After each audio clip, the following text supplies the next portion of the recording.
Assalamualaikum warahmatullahi wabarakatuh.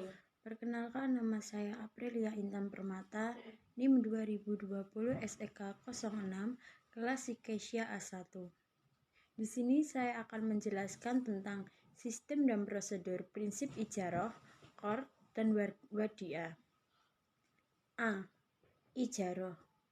Al-ijarah berasal dari kata al-ajru yang berarti menurut bahasanya adalah al-iwad yang arti dalam bahasa Indonesia ialah ganti dan upah.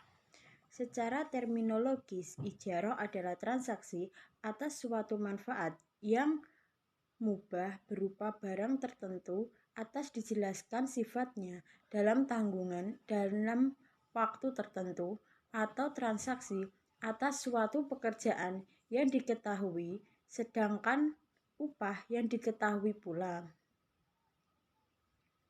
Rukun ijarah. Adapun rukun-rukun dalam ijarah adalah sebagai berikut. 1. Ada orang yang menyewakan suatu barang.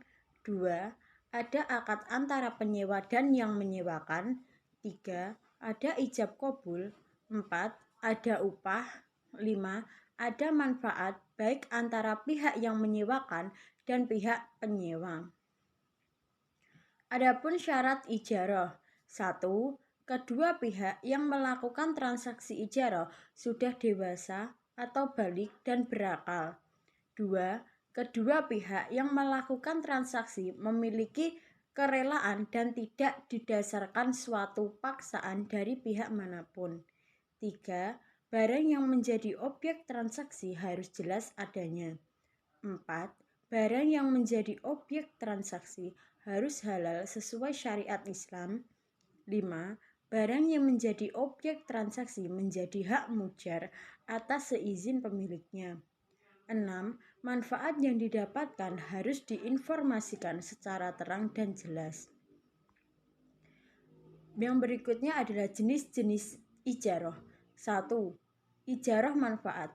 Ijarah jenis ini memiliki objek sewa berupa aset yang tidak bergerak seperti rumah, kendaraan, pakaian, perhiasan, dan lain sebagainya.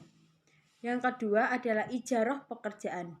Ijarah atas pekerjaan mengarah kepada objek sewa yang berbentuk pekerjaan atau jasa, yakni seperti menjahit baju, memperbaiki barang, dan lain sebagainya. Yang berikutnya adalah pembatalan ijarah.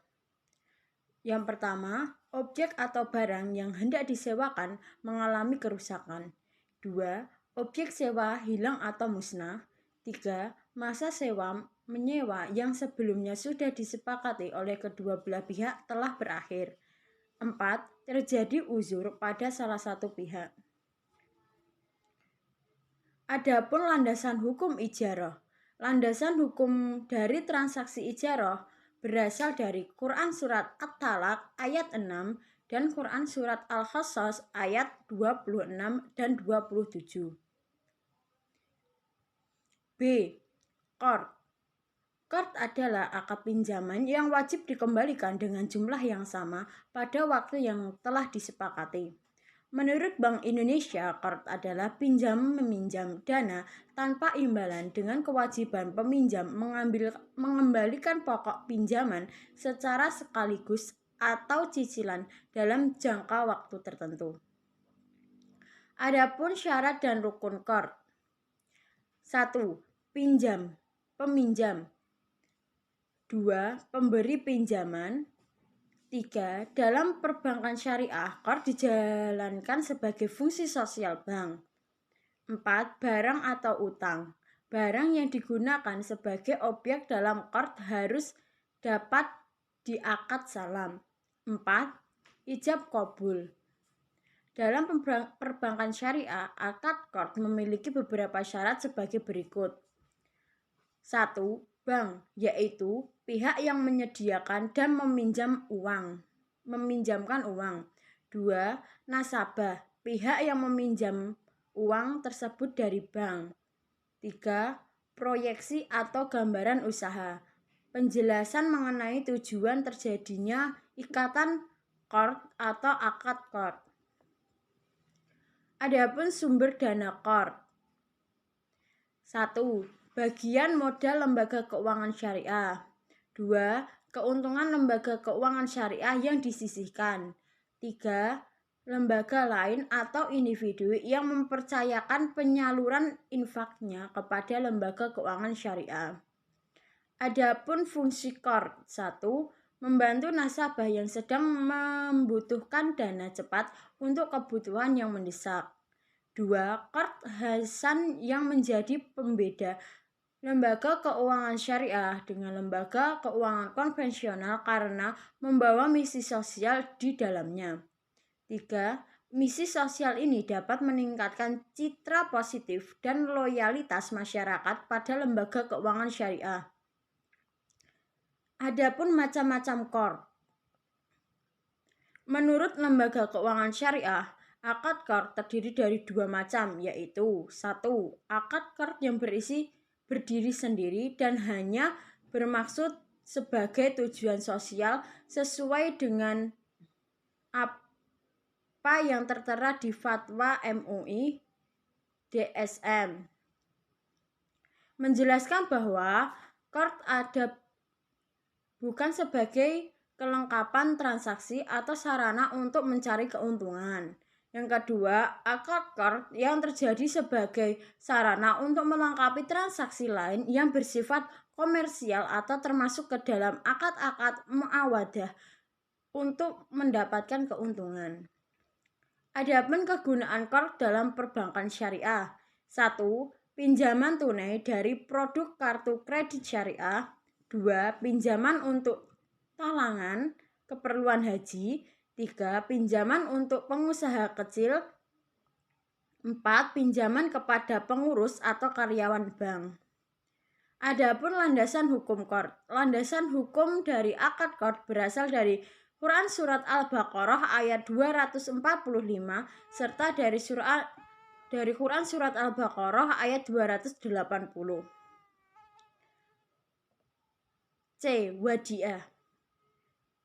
Wadiah berasal dari wada asyai'a yang artinya meninggalkan atau menitipkan sesuatu pada orang lain yang sanggup menjaga sebagai titipan murni dari suatu pihak ke pihak lain, baik individu maupun badan hukum yang harus dijaga dan dikembalikan kepada kapan saja penitip menghendakinya. Adapun jenis wadiah. Wadiah yad dhamanah. Wadiah yang asli, tidak terjadi pengubahan esensi akad titipan yang berlaku sesuai kaidah asal titipan, yakni menjaga amanah. 2. Wadiah yad dhamanah. Wadiah di mana penerima titipan dapat memanfaatkan barang titipan tersebut dengan seizin pemiliknya dan menjamin untuk mengembalikannya titipan tersebut secara utuh setiap saat kala si pemilik menghendakinya. Adapun rukun wadiah. 1. Adanya ijab dan qabul. 2. Harta atau barang yang bisa dititipkan hanyalah barang yang bisa disimpan. 3. Harta atau barang yang dititipkan harus halal. 4. Barang yang dititipkan adalah barang yang memiliki nilai atau qimah sehingga dapat dilihat sebagai mal. 5. Untuk melakukan wadiah harus ada orang yang menitipkan barang dan orang yang dititipkan wadiah atau barang yang dititipkan dan ijab qabul. Adapun syarat wadiah. 1. Baik orang yang menitipkan atau orang yang dititipkan keduanya harus berakal. 2. Kedua belah pihak harus telah balik dan mu'ammazi. 3. Harta atau barang yang dititipkan harus dapat diberikan secara fisik. Adapun faktor batalnya akad wadiah. 1. Meninggalnya orang yang menitipkan barang atau orang yang dititipkan barang. 2. Adanya pengembalian barang dari orang yang dititipkan, baik itu sesuai permintaan orang yang menitipkan maupun tidak. 3. Apabila salah satu pihak berada dalam kondisi koma, berkepanjangan, atau hilang akal. 4.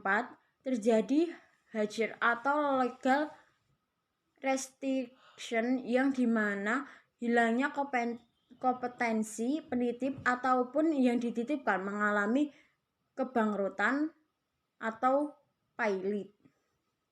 5. Apabila terjadi pemindahan kepemilikan, yaitu pihak yang dititipkan mentransfer hak milik barang kepada pihak lain dengan cara dijual atau diberikan sebagai hadiah. Selanjutnya adalah landasan hukum wadiah. Landasan hukum dari transaksi wadiah berasal dari Quran Surat Al-Baqarah ayat 283 dan Quran Surat An-Nisa ayat 58. Mungkin hanya ini yang dapat saya jelaskan. Kurang lebihnya saya mohon maaf. Wabillahi taufiq wal hidayah. Wassalamualaikum warahmatullahi wabarakatuh.